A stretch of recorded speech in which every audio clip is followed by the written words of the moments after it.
Hello and welcome.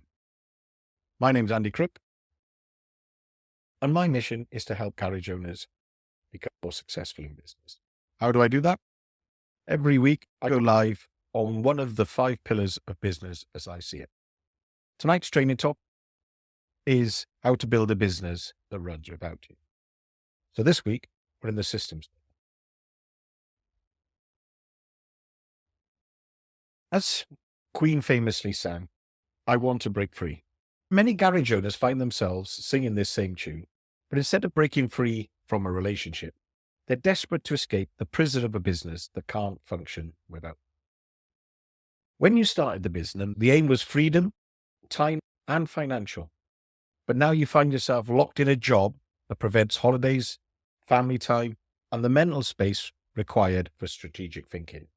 But it doesn't have to be this way.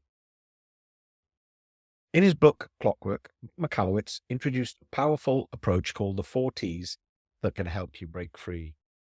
One of the things I did, and then I had to do again in my business, was break free from the day-to-day running of the business, all the tasks I was required to do in the run of the business. And it was after reading Clockwork by Mike Michalowicz that I realized that the 4 T's was the only way to do it. Because it gives you a framework. The 4 T's help you work out what you're going to do with all the tasks you commonly do in the business, and then find out how you're going to get away from doing them yourself if that's what you want to do. So without further ado, let's get into the 4 T's that can help you break free. And they are trash, transfer, trim, and treasure. Trash, transfer, trim, and treasure. Let's go through them in turn. So trash first. Trashing is identifying and eliminating tasks that don't contribute meaningful. Such as, do you find yourself scrolling through social media, looking at your phone aimlessly during the day, reading meaningless emails, the ones that come from a variety of sources, or dealing with D-type customers? Then it's time to let these tasks go by trashing them. The second T, transfer, is where you look at the tasks you do on a daily, weekly, monthly basis and delegate responsibilities to team members who can handle them effectively. This requires a change of mindset, and you have to start putting your belief and trust in others. But if you create the right resources, payoff is tremendous. The third T is trim. And this is where you streamline all necessary tasks through AI, automation, templates, or better processes. You create a lean business and constantly look for improvement. The final T is treasure, focusing your energy on the vital few activities where your unique skills create the most value for your business. As the owner, you should only work on the highest income generating tasks or do what you enjoy doing in the business. That's the reason you started it in the first place. So how do you make this the escape? How do you break free? What is the process or system you need to go through? The first thing you need to do is track everything you do for a full week. This sounds like a pretty onerous task, and it sort of is, and it isn't. It starts off a little bit difficult, but once you get into the swing of it, it's not difficult. There are a couple of ways to do it. One way is to print out a table with 15 or 30-minute slots for each day of the week, and then write in each slot what you were doing for the majority of that 15 or 30-minute slot. Another way is to create slots on an online calendar. Same thing, book an appointment for the entire week for yourself, and then type in or record on the calendar everything you did in a typical week. You could do this once or a number of times over different periods of the month or even the year. And then you can start to look at everything you did during a full week. What do you actually spend most of your time doing? What are all of the tasks that you do during a typical week? And then you need to apply the 4 T's to them with brutal honesty. This eye-opening exercise often reveals surprising time allocations. So what you need to do is be really honest with yourself.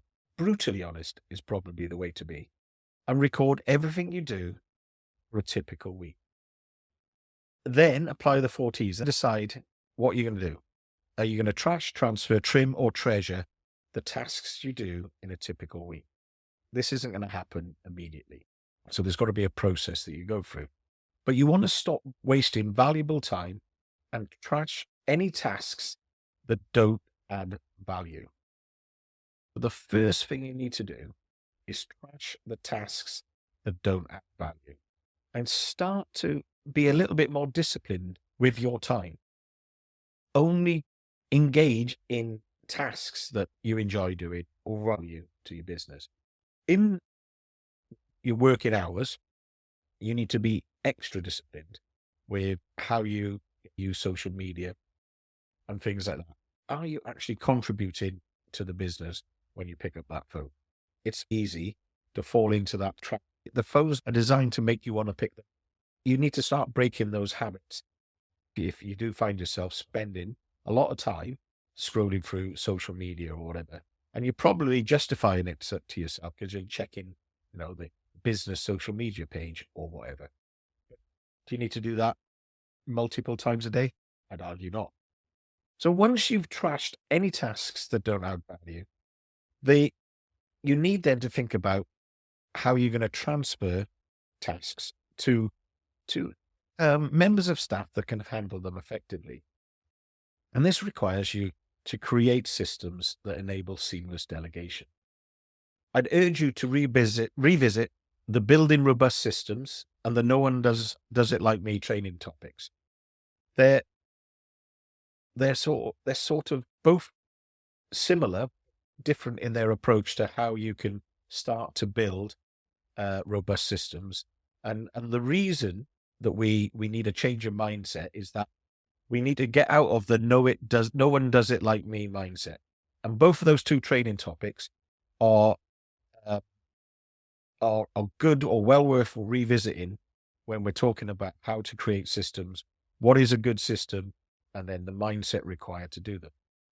And in those training topics, we talk about using videos, we talk about training sessions, and creating detailed standard operating procedures that allow team members to perform tasks consistently without your constant guidance. Have a look in your week. How often, if you're going to have a dot in every 15 or 30 minutes, and you have a key at the bottom, you just put a dot in it. The number of times a member of staff asks you for help with something. And if you've got lots of in your calendar or on your worksheet, you need better systems. You need to do more training. You need to create better resources for your staff. It's as simple as that. For the tasks you trim, you need to look to technology process improvements. You should be thinking about nowadays using AI and software to automate the countless business functions that once required manual effort. And treasure the activities that match your unique skills and bring the most value. And these are most likely be the tasks you enjoy the most. It's probably the tasks that you started the business for. If you want to truly break free, these are the tasks that you need to have a succession plan for. Now, it's a bit weird when you start thinking about the thing, if you think, what is your unique skill or the thing that you think you bring the most value to the business for, and that's the thing you enjoy most, it's a little bit daunting when you start training someone to replace you in the business. But it is a vital step.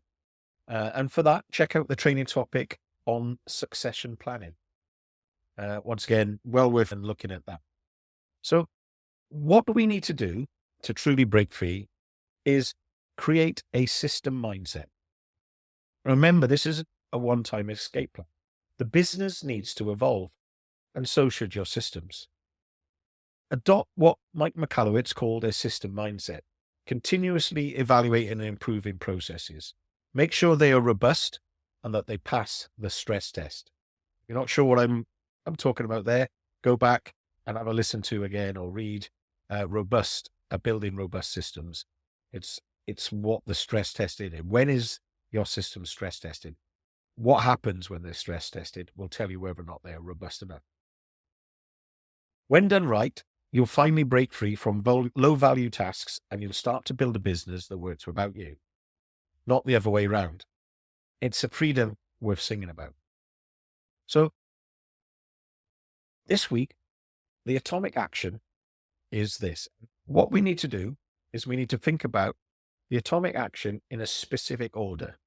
And what I found is if you do it in this order, it makes more sense to you as the business owner, and you will get further with it. Now, these aren't overnight fixes. Nothing we talk about when we do these training topics. These aren't get rich quick schemes. These are get rich slow schemes. These are free yourself from the business over 3 or 4 years schemes. I'm not expecting this to revolutionize your world. That's not what this is about. But you need to start. And that's the key thing. It's about action. And the atomic action this week is track everything you do in 15 or 30-minute blocks for a whole week. And the way I did this was I set a timer on my phone and I recorded the primary activity every 30 minutes. And then I had a key. So if I was, for example, doing a diagnostic job, I just wrote diag. Sometimes, if there are a number of tasks that you know you perform a lot, so when you're working in the business, you might be the primary MOT tester. So you can just color it in if you were doing an MOT. So you have a color chart, and that saves you writing MOT 8 times in the day. Well, what you'll find, you can also put like a triangle or a blue dot or a red dot for when a member of staff is coming to you for help. If you're answering the phone, if you spend a lot of time on the phone, or you can just, put a 5 in, a number for the number of times you answered the phone. What we're looking to do, we're looking to track everything you're doing in the business. And this will reveal how much time you waste, how much time you're working in the business, and how much time you're working on the business.